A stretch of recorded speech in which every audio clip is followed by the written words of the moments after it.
If you want to change your life, you've got to change your life. That sounds like a play on words, doesn't it? It may be, but it does make you think. I had to read it a couple of times when I first saw it. Hello, this is Bob Proctor.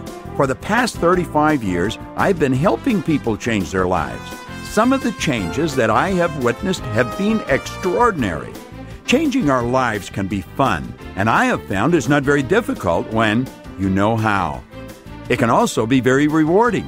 I suppose knowing how is the key. Before I proceed with the knowing how part, let me ask you the big question. What would you change if your annual income suddenly became your monthly income?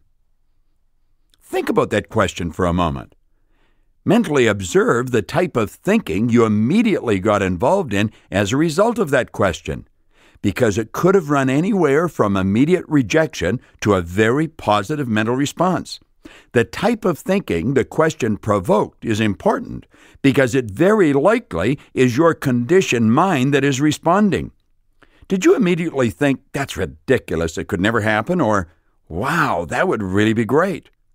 Whatever your response was, leave it for now, and we'll come back to the big question a little later.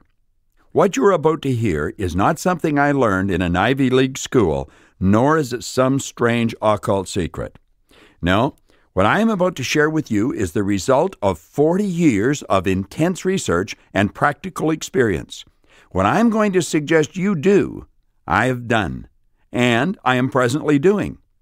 Permit me to begin by saying, being happy, healthy, and wealthy is a normal state of life for you and me and everyone else who wants it and whose mind is open to a few simple suggestions.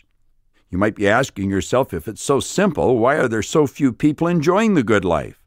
That's a fair question, and I believe it was answered many years ago in the book Man's Search for Himself, authored by Rollo May, a distinguished psychiatrist.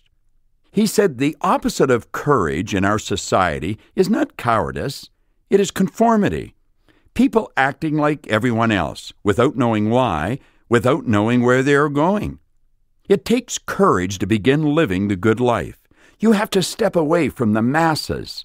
You must begin to express your uniqueness as a human being and begin to utilize your God-given potential. Consider this for a moment. We are living right in the midst of the golden years, a time we've been working toward for thousands of years, the richest time in all of human history.